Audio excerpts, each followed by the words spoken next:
This is David Bergantino, author of the Freddy Krueger's Tales of Terror series. You're listening to the 80s Slasher Librarian's audiobook presentation of Twice Burned. Keep it scary out there. You see in your dream. When I want you in my arms, when I want you, and all your charms. Whenever I want you, all I have to do is dream, dream, dream, dream. When I feel blue in the night and I need you to hold me tight. Whenever I want you, all I have to do is dream. Just remember, I can make you mine, taste your lips of wine, anytime, night or day. The only trouble is, gee whiz, I'm dreaming my life away. Freddy Krueger's Tales of Terror, Twice Burned, by David Bergantino. Chapter 16. The next day, school had returned to normal, only to turn inside out again after history class. Class itself began with Mr. Kluski announcing that he was extending the due date for the historical figure reports by a week. Kirk wanted to compare notes about what they had seen in Denny's office, but Colleen told him they would have to talk later. She hadn't thought the subject all the way through yet, nor did she mention her encounter with Denny from the night before. Then Colleen caught a glimpse of Vicky, in her chair several rows back. Vicky stared sinisterly at Colleen. Even after she turned around again, Colleen could still feel eyes boring into the back of her head. Vicky drummed her fingers on the top of her desk. Though the noise eluded Mr. Klutsky at the very front of the room, to Colleen each little click sounded like a gunshot. Vicky had it out for her something fierce today. Colleen could feel it. She spent the rest of the period trying to figure out how to get out of the room before Vicky. No solutions presented themselves. When the bell finally rang, Vicky winked at Colleen and practically ran into the hallway to wait. While Colleen pondered what to do, Kirk's voice came from beside her. "Tell Mr. Kluski." Apparently he had been watching and knew the score. "No, it's all right," she told him, far from sure. Steeling herself, she got up and walked toward the door. Sure enough, Vicky was waiting for her in the hallway. She started in on Colleen immediately. "Told you that guy was a freak," she sneered. "How do you feel about that freak now?" She practically spat each time she said the word freak. "I know you're upset, Vicky," Colleen said quietly, "and I'm sorry about your friends, but—" "Friends?" Vicky cut in. "What do you know about friends? You think that murdering freak is your friend?" Vicky was trying hard to rile Colleen, and it was working. Colleen's voice rose a notch. She was aware yet another crowd was gathering. Why not, she thought dryly. These confrontations had become an almost daily event. Even Mr. Klutsky had become a devoted spectator. "Yes, Denny is a friend. No matter what anyone thinks, he is not a murderer." Tightly coiled anger started to unwind deep inside Colleen. "And if you weren't so upset, even you would realize that. I wonder what your college boyfriend would think if he knew his girl had a thing for a freak." Colleen didn't even want to dignify that with a response. Instead, she just shook her head disgustedly and tried to push past Vicky. "Hey, I'm not done with you, Colleeny weenie," said Vicky, blocking her path. So Colleen turned around and started walking the other way. "I said," Vicky breathed as she wrapped her hands around Colleen's back, "I'm not done with you." Colleen froze. The hallway became prematurely silent. Vicky started tightening her grip around Colleen's throat. "How does it feel?" she hissed. "You think it felt this way from Elena? What about Tish?" An adult voice rang out in the hallway. Mr. Kluski. "Vicky Stratton, you—" But he didn't get to finish as Colleen instinctively elbowed Vicky in the stomach. Vicky doubled over, all the air escaping her lungs with the whoosh through her mouth. Spinning quickly, Colleen grabbed the deflated girl by the shoulders and shoved her backward. She flew into the lockers with a loud bang. Vicky looked up, her eyes wide with astonishment. "Now, Colleen," Mr. Klusky half said, stunned by Colleen's actions. She ignored him. "Look, I'm sorry if you're sad," she told Vicky. Her voice quivered only briefly. "Or mad, or whatever, but I'm not going to let you take it out on me." Lowering her voice, she tried to make Vicky understand she meant business. "I'm not going to let you take anything out on me anymore." By now, the shock had worn off and Vicky started to straighten up. As Colleen turned away, she saw the evil grin reappear on the other girl's face. Its power, however, had faded. Still, Vicky got in a parting shot. "You think you know about people and friends?" Vicky called out across the hallway. "But I know a few things myself." Her voice was fading as Colleen hurried away, but she heard Vicky's final remark quite clearly. "For one, you have fewer friends than you think." Vicky's derisive laugh was the last thing Colleen heard before she turned a corner. Finally, out of sight, she ran straight for the nearest girl's bathroom and went to a stall. Closing the door behind her, she slid the bolt, locking herself inside. All at once, the tension from her confrontation with Vicky surfaced. Covering her face with her hands, Colleen broke down into deep sobs. It was several minutes before she could stop. The bell for the next class had rung long ago. She stayed in the stall, weeping intermittently, for the next 15 minutes. No one else came into the bathroom during that time. By the time the bell rang for the next period, Colleen had calmed down enough to face her next class.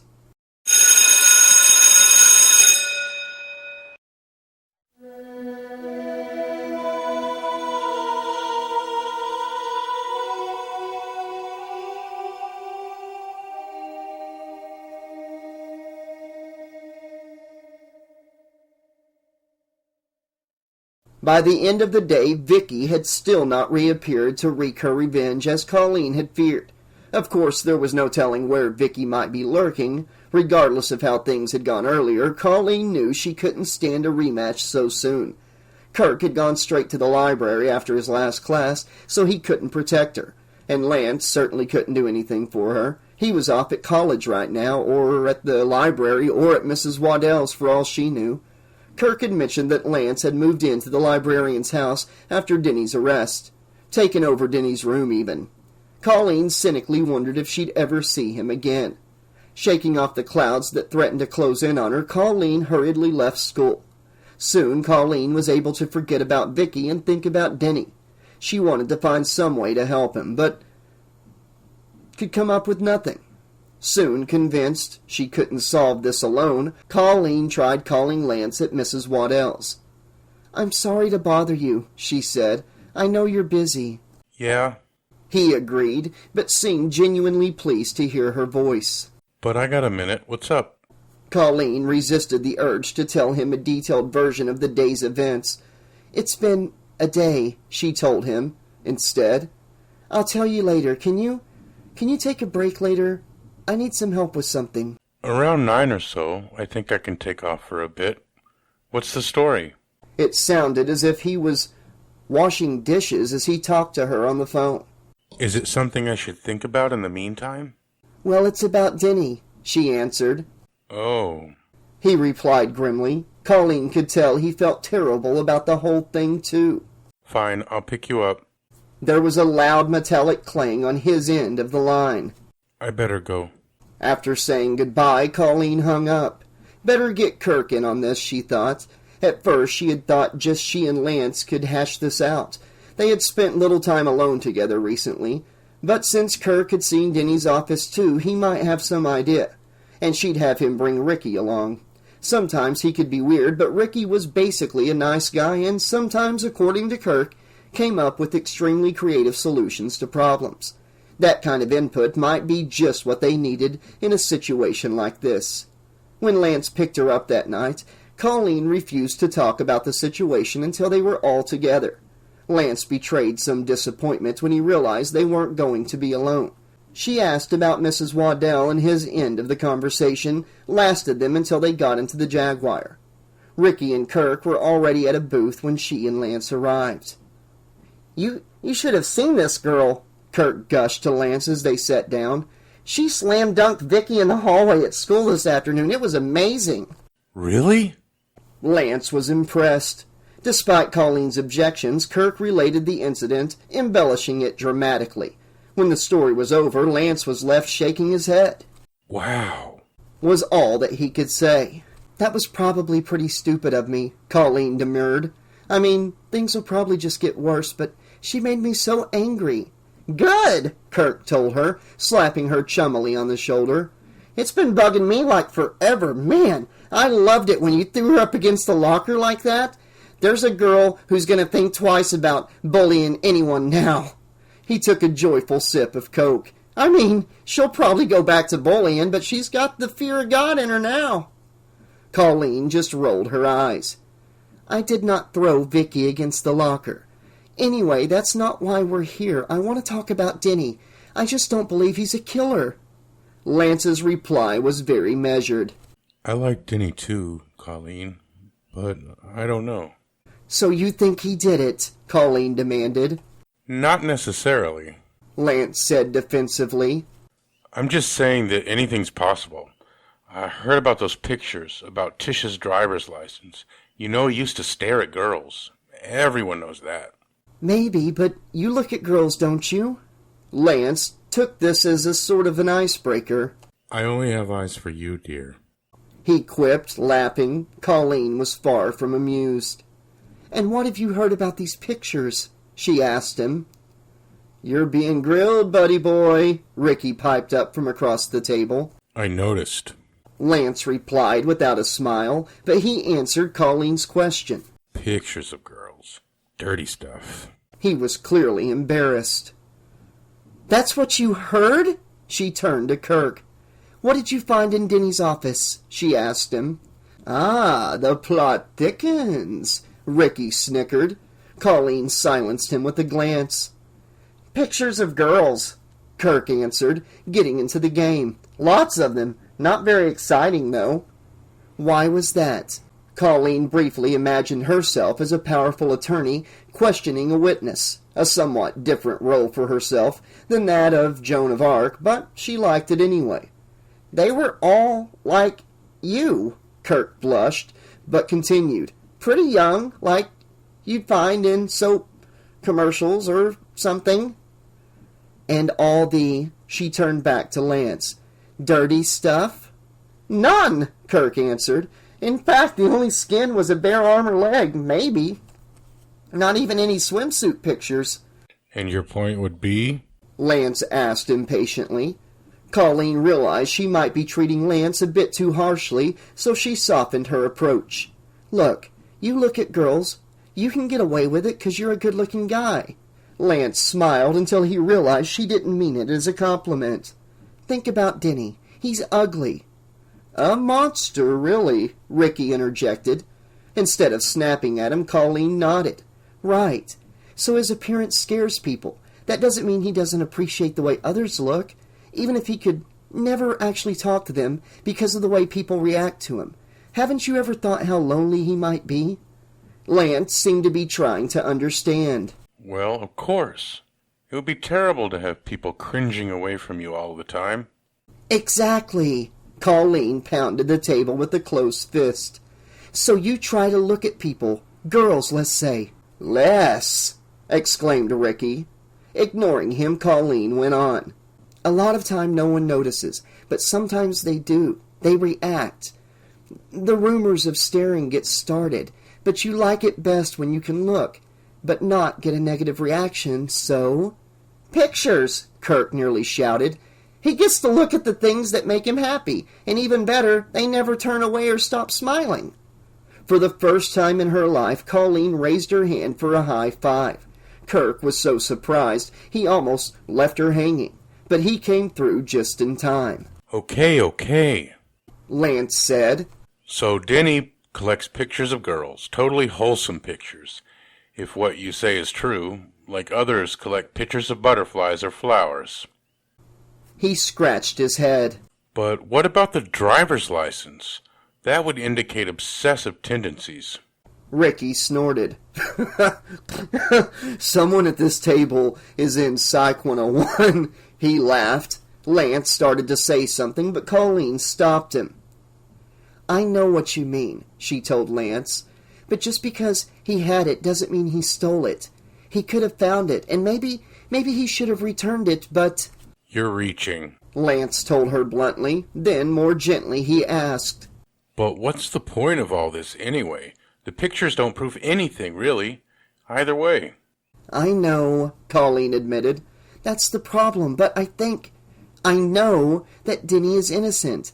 And I think the police are assuming he did it because of the pictures and because of the rumors about Denny and because it's just easier than considering anything else. What do you expect to do about it?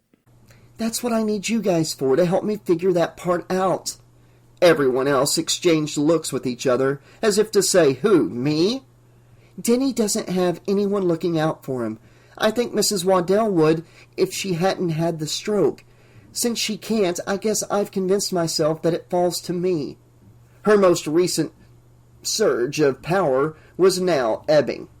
I was hoping you guys could help me figure out a way to help him, given what we all know. But we don't know anything. Lance told her. He's right, Kirk agreed quietly. I mean, what we said about the pictures makes sense, but so do other less, heartening possibilities? You're an ultra-sweet girl, Ricky managed to say, without sounding patronizing.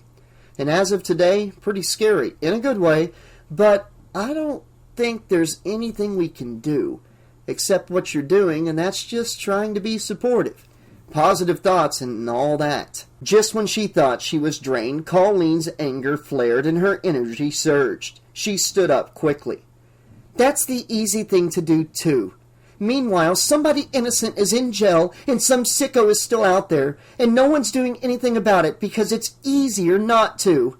Whoa, Colleen! Lance was clearly alarmed. Calm down. She turned on him. This isn't something I just think. It is an absolute truth that I know for certain. I don't know how, but I know. Tears began to stream down her face. And I need your help to prove it. She began to say something else, then turned and fled the table.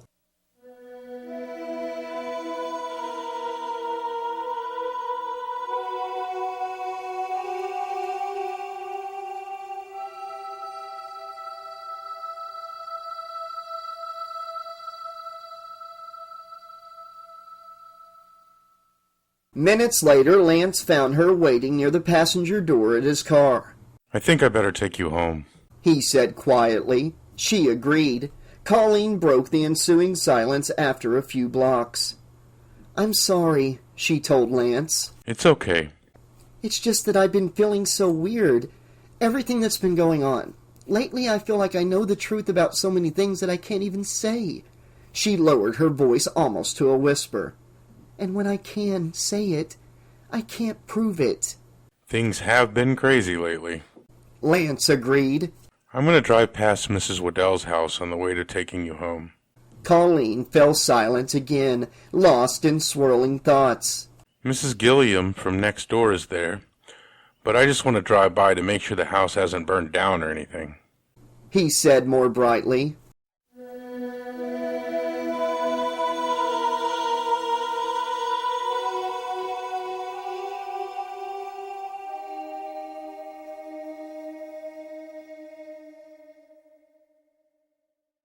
They were 3 blocks away when they noticed the flashing police lights. 1 block away, they realized the police cars were parked in front of Mrs. Waddell's house. Lance stepped on the gas and zoomed up the street. Some of the flashing lights came from an ambulance. Lance's car screeched to a halt. Without speaking, he and Colleen leapt out of the car and ran up the front walk. A police officer stopped them. I'm Lance Matthews, He explained. Mrs. Waddell's caretaker. What happened? The police officer studied Lance suspiciously for a moment, then jerked a thumb toward the front door. That's what happened, he said. Almost on cue, paramedics appeared, dragging a gurney through the front door. On it rested a figure covered by a white sheet. A dark red stain was spreading on the sheet. As the gurney bounced down the steps, a limp arm flopped out from underneath the sheet, and before a paramedic could tuck it back in, Colleen saw the smooth scar tissue. Stifling a scream, she turned to Lance. "Oh no!" Colleen cried. "Denny!" Lance put his arm around Colleen and asked the policeman what had happened. "About an hour ago," the officer explained, "the deceased escaped after pretending to have suffered an injury and overpowering the officer. He lured into the cell. Apparently he came straight here. Officers arrived just as the deceased was attempting to strangle the old woman." Is she dead?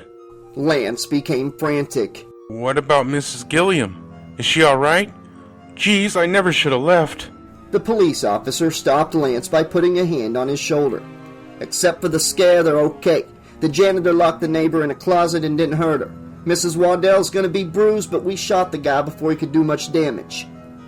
"How did you know he was here?" Colleen asked. "Another anonymous tip, this time on 911. Got here just in time, too." The officer saw both Colleen and Lance were still distraught and tried to cheer them up. "Look at it this way," he said with a smile. "Looks like this ugly business is over with." "What do you mean?" asked Colleen. "We got the bad guy and you kids are safe." Colleen still wouldn't believe it. "But why would he attack Mrs. Waddell?" "Who knows? The guy wasn't exactly the great communicator. Maybe she knew something and he was afraid she'd tell them when she got better." The police officer didn't seem too concerned with digging any deeper. "Chances are he was crazy anyway, so there it is." Colleen read the look on his face quite clearly. Case closed. "Gotta go help wrap this thing up," he told them, and walked away. Lance was still upset too, but for different reasons. "I don't know what I'm gonna say to Mrs. Gilliam." "Whatever happened, Lance, it's not your fault. You couldn't have known. She'll understand." "I still feel terrible." He looked shell-shocked. "Me too," Colleen said. "Do you want me to stay until the police leave? I'll just call my parents so they'll know what's going on." "If you call your parents, they'll just come down here and get you," he said. I'd better take you home. They drove back to Colleen's house in silence, each lost in separate trains of thought. Lance was so distracted he forgot to kiss her goodnight. Colleen was so distracted she didn't notice. Inside Colleen's house, her parents sat glued to the television. Mrs. Martini called her over and pointed to the set. "We won't have to worry anymore, honey." Tears of relief sprang to her eyes as she hugged Colleen. Colleen weakly hugged back, then sat down to see what the news had to say.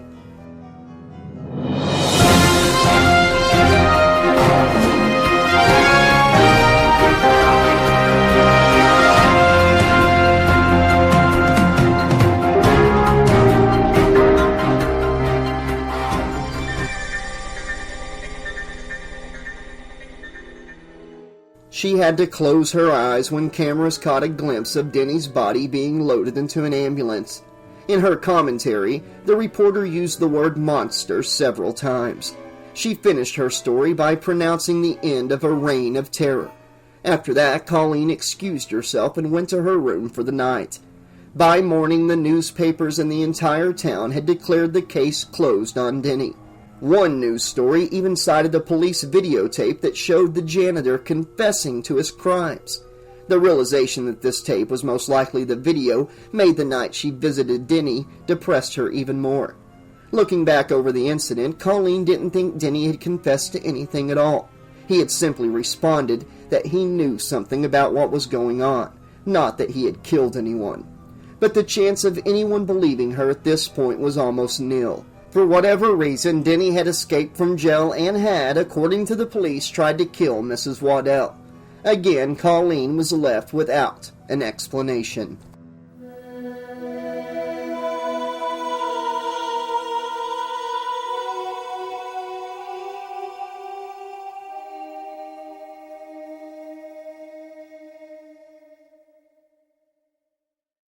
Chapter 17. Springwood had returned to normal by the next evening. Parents felt it was safe to let their children out of the house. The restaurants and coffee shops seemed to be busier than usual, as if customers were trying to make up for lost time.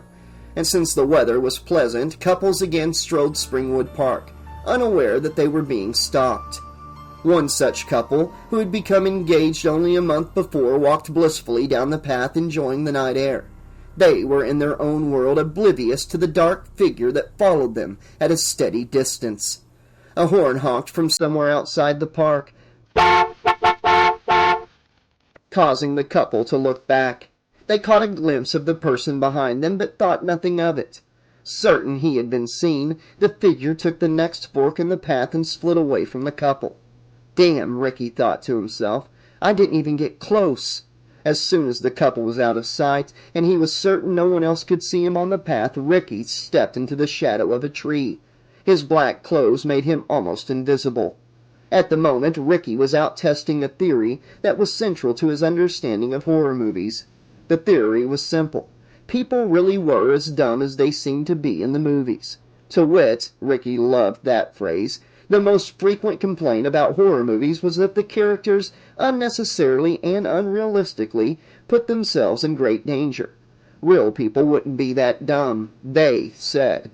Ricky found the complaint to be invalid, and his lurking proved it. He had often come to the park during the last several months and lurked. He would hide in a certain spot until a person or persons walked past. Then he would follow them, gradually closing the distance and going in for the kill if possible. Of course, he never actually harmed anyone. Usually, if he did it right, they never even knew he had been there. But his point had been proven again and again. In real life, people just don't pay attention sometimes. They do, in fact, put themselves in great danger.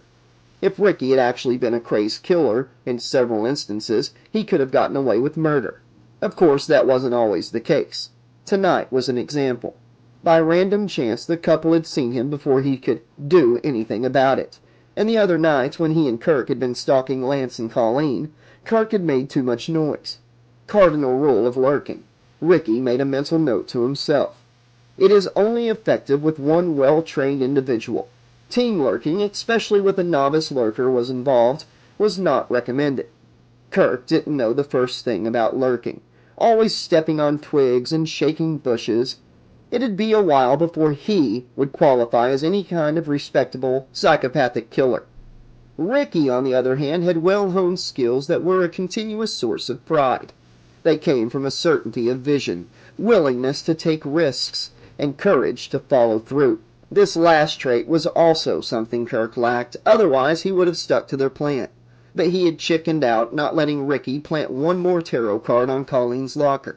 It would have been the coup de grace, Ricky thought, but Kirk considered it cruel. Ah, love will make you soft, Ricky thought to himself. After the incident in the park the other night, Kirk had been desperate to find a way to win Colleen away from Lance, so Ricky had come up with the idea of taking them to Madame Zavira. It had all been set up ahead of time.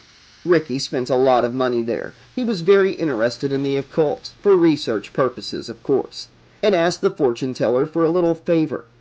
For double her usual fee, she agreed. That part could not have gone better. Ricky had told her about Lance and Colleen, and so the build-up to the lover's card was perfect. Adding the second death card had been Ricky's idea. If Colleen bought the reading, which it appeared she had, the effect of the second death card would be unsettling, to say the least. On Monday he had planned to plant a lover's card on Colleen's desk. Of course she would suspect Kirk, but he would truthfully deny that he had put it there. Meanwhile, Kirk would have made a deal with Vicky to step up the harassment. And since most of this would happen at school, who would be there to come to Colleen's defense? Kirk, of course. This would all serve to undermine Colleen's relationship with Lance, who wouldn't be around at the right times, and strengthen Kirk's position. Ah, the simplicity, Ricky thought grandiosely. It was times like this that he knew he was going to make it. In the world, in Hollywood. Well, that was the world, wasn't it?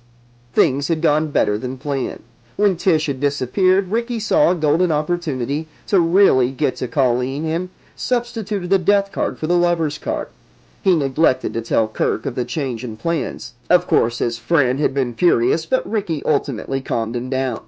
Look, Ricky told him, your horror at the appearance of the card was genuine. Score one for Kirk. Kirk had had a hard time buying it. He thought using the death card was a bit too twisted. Unfortunately, the deaths had continued. Even so, Ricky was ready to stick to the plan. At the diner last night, he could see the cracks forming in Colleen's relationship with Lance. Movement in the distance broke Ricky out of his reverie. Back to the task at hand, he thought to himself. Far away, heading in his direction, was another apparently loving couple on a pleasant evening stroll. Ricky licked his lips. Couples were his favorite. Double bonus. Kill points! Of course, couples were easier to stalk than individuals since they were distracted by each other. Reason enough not to be a part of a couple, Ricky thought. And I'm not just saying that because I'm jealous, he added rather defensively. Behind him, a creature shuffled through the leaves. Damn squirrels, he thought, or rats more likely. The couple was getting closer, but was still too far away to see him. He didn't want to be given away by some stupid woodland creature, so he kicked a bush behind him to scare the thing away. Leaves shuffled one last time, and then silence. Now Ricky focused all his attention on the approaching couple. They were close now. As they passed, unaware he was only a few feet away, he heard them talking about the stars and how beautiful they were. Ricky suppressed the urge to gag. Now, there's a couple that deserve to be stalked, he thought. Not that I'm bitter or anything. He waited another minute until they were far enough away that they wouldn't see him step out of hiding. The time was now. I'm going to get real close this time, he thought. Just as he began to step onto the path, a strong hand clamped over Ricky's mouth. An arm wrapped around his waist, pinning his arms to his sides, and he was pulled violently back into the brush. A snap of a twig was the only indication of a struggle, which ended as Ricky went still a minute later. But the couple ahead on the path heard nothing. They were talking about the stars and thinking about each other.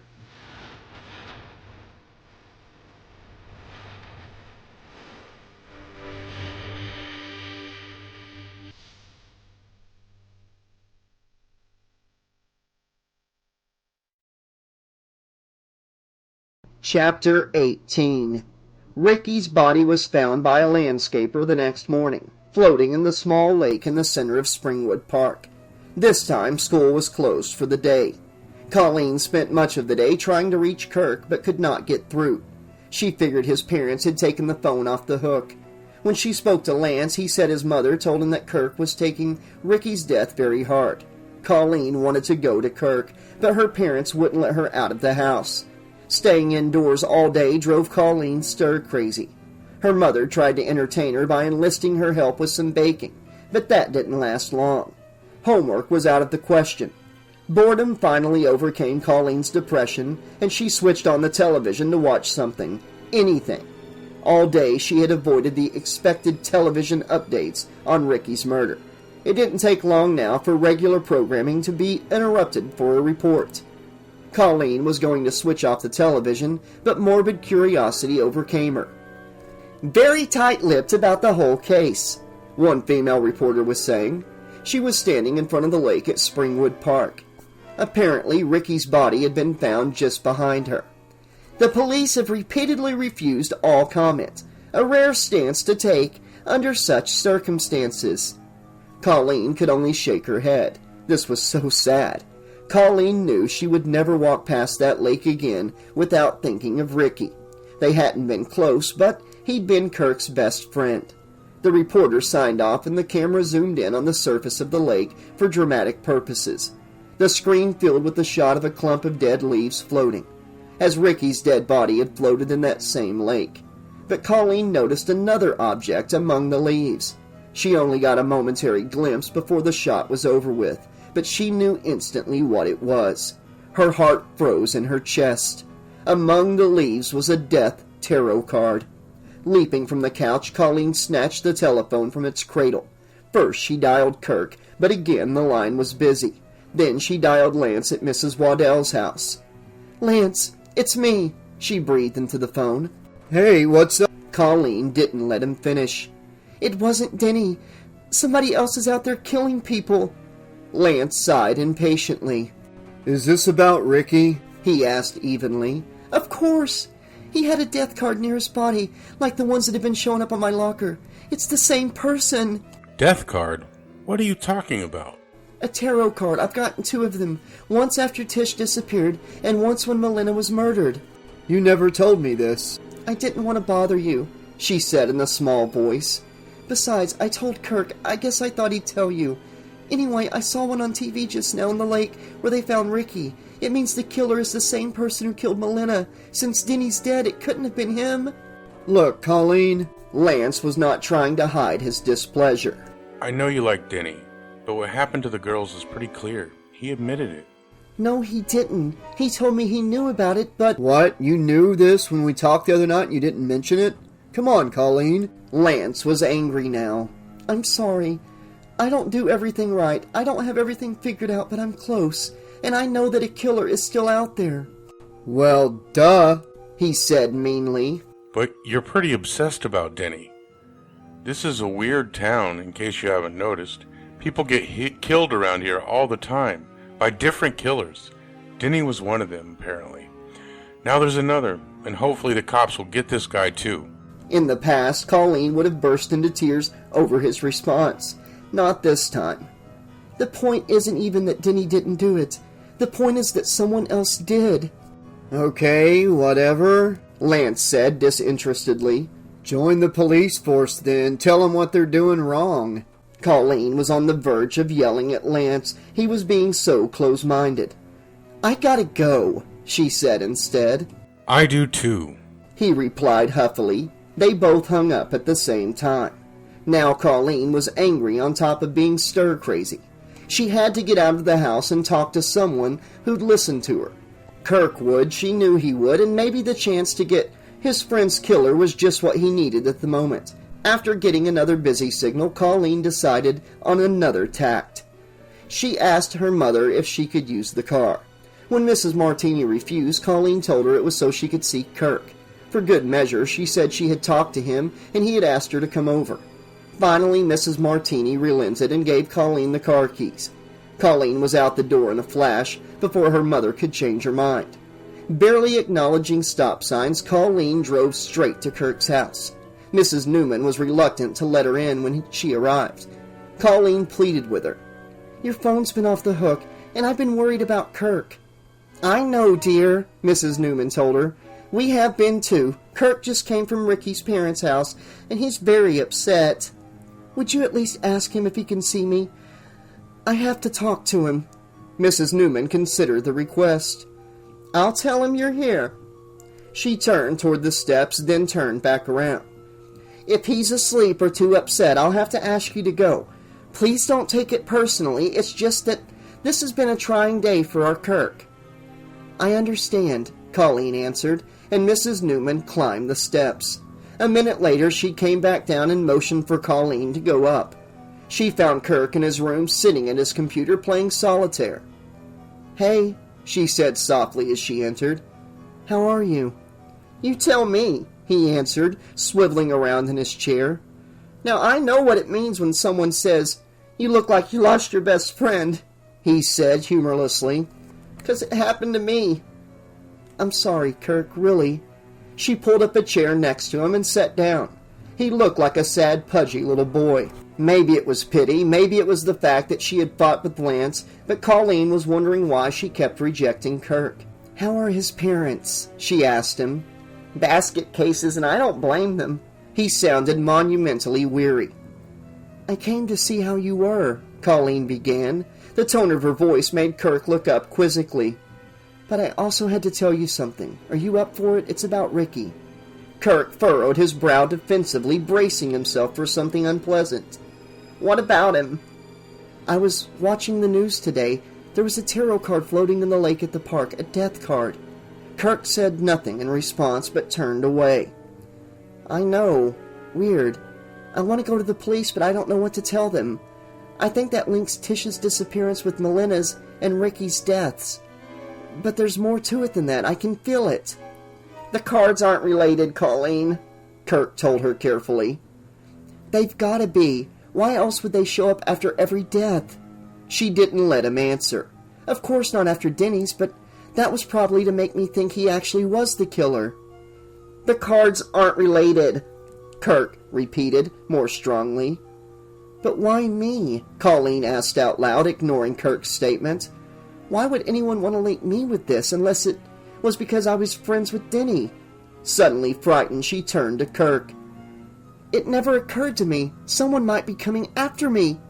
Kirk shook his head slowly. A tear ran down his cheek from one eye. No, Colleen. You have nothing to do with it. The cards are bogus. He swallowed hard. The card near Ricky probably fell out of his pocket when he was killed. With dawning horror, Colleen glimpsed Kirk's meaning. Then he launched into an explanation, frequently breaking down into tears, of Ricky's plan, and his desire to win her from Lance. By the end, Colleen was stunned. I'm sorry, Colleen. If you never spoke to me again, I'd understand.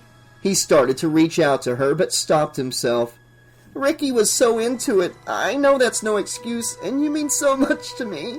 He hung his head. I don't know if you've ever been in the situation where you do anything for someone, even stupid things. Colleen stood. Silently, she left Kirk sitting, hopeless, in front of his computer.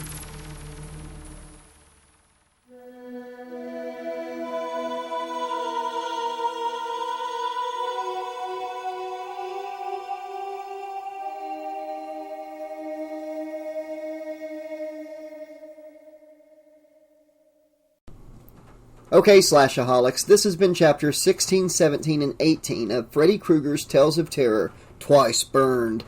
I was trying out a little voice deepener, voice changing app at the beginning there whenever I said the title of the book and David Bergantino. Trying to see if I can make my Freddy voice a little bit deeper, make it sound more like him. Let me know what you guys thought.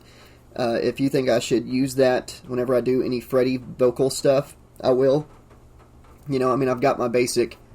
My name's Freddy! You know, or, Freddy Krueger's Tales of Terror, Deadly Disguise! Stuff like that, you know, and deepen that, and that's, what it was at the beginning of the upload there, like me doing the voice and applying the deepener to it. But yeah, let's talk about these chapters, let's break them down. Well, we get to mark another list off the suspect list, and, you know, that's Ricky, and then another name, Denny. Denny and Ricky, both gone, guys. This is nuts. Did not see this coming. Especially Ricky, that fast. I'm starting to think that Lance might not be as laid back and chill as he's acting. He might not be the nice guy he seems to be. Because he's really showing a bit of anger issues and just a total unwillingness to listen to his girlfriend, as if he's got something to hide. So right now, I'm kind of putting Lance on the suspect list for the first time. Suspect list for the first time. Going to put him underneath Mrs. Waddell. I know we haven't seen much from her, and you're probably thinking, how the hell would she be going through the park and stuff? My answer for that is Freddy possessing her. So I still think Miss Waddell plays a part in this whole Freddy possession thing, but I'm starting to think Lance may be connected. Since he's there with her, maybe Freddy's like gotten him as like a disciple or something, gotten into his head. Don't know. The whole thing with finding out that Kirk was behind the death card things, man, I just don't like that character anymore. Sure, he made a mistake. Sure, he feels bad. Sure, his best friend just died. I don't think Kirk's the killer. I'm sorry, I just can't get behind that. I just don't think he's the killer. And I don't think Vicky is either, because that's just too on the nose. Just like, I knew Denny wasn't going to make it. I knew he wasn't the killer. It was just too on the nose. But I'm really enjoying this book. I'm enjoying the mystery of it all, the drama of it all, getting to see it unfold. We've only got one upload left of this book, and then we'll be moving on to Freddy Krueger's Tales of Terror, Help Wanted by David Bergantino. After we finish that, there's still two more of the Tales of Terror books left, but they're by Bruce Richards, the guy who was writing for the series before David took over. So we'll check those out maybe later this year or sometime early next year. But we will be doing the final David Bergantino Tales of Terror book next after this one, Help Wanted. I'll be back very soon with the conclusion of Twice Burned. Wow, you know, just so many revelations tonight, and the two deaths were pretty brutal. God, I just feel like Mrs. Waddell did it. Killed Denny. I mean, who else would have killed Denny? The other teacher was supposedly locked in a closet. I mean, it's gotta be Miss Waddell, right? Because either that or Lance did it before he left. Maybe he was killing Denny while he was talking to Colleen on the phone. I don't know. We're going to find out very soon, and I'm looking forward to that. But I knew there was something up with Ricky and the Madame Zavira character, and to get that revelation, too, helped connect some dots. Because now the whole tarot reading thing doesn't seem as scary, or intense as it seemed before. It was cool to see Colleen take up for herself and fight back against Vicky. I did enjoy that little bit there. Finding out that Vicky was part of like this whole scheme against Colleen, with Kirk and Ricky at the helm. That's really, I don't know. I just don't feel bad for Ricky getting killed. I mean, he was out stalking people, playing Dexter without following through. And Kirk, man, I just don't feel bad for the guy. What he did was really shitty, and on top of doing that to her, he was sitting there lying to her face about it, so that kind of ticked me off too. But yeah, Colleen, getting that fire in her and fighting back against Vicky was a really cool scene, and I did enjoy that aspect. I enjoyed getting to use the breaking news sound effect in tonight's upload for when she was watching the news and getting the update on it. Denny gets killed. He was the number one suspect. They still think he killed the girls. But then Ricky dies like the next day or later that night, and nobody's suspicious that there's another killer out. Are they thinking it's an accident? I'm curious to see how things are going to go from here, and how the relationship between like Kirk and Colleen's going to be going into the conclusion of the book. So I've got to make my final call right now, because there's only one upload of the book left, and in that is going to be the ending when we find out who the killer is. So I've got to decide right now if I think it's Mrs. Waddell or Lance. I've been saying it the whole time. I'm going to put my money where my mouth is. David, listeners, I am saying now that my prediction is Mrs. Waddell will be the one possessed by Freddy. If I'm wrong, I'm wrong. But if I'm right, I have been saying this since the get-go. I will not skip ahead and find out. I will wait till I record the narration. But I wanted to say it now, since the next upload is the conclusion. I had my suspects. Some of them died. Some of them just don't fit the bill. Mrs. Waddell's the only factor that just stands out to me for everything, especially since her stroke. So I'm excited to go into the conclusion of the book. I hope you are too. I'll be back very soon with that. Until then, thanks for listening. Be excellent to each other. Pleasant dreams! And we'll see you next time. When Master Evil comes to play, and Mother says that it's okay, Alex and Josh are stole away and made to watch these movies, to stay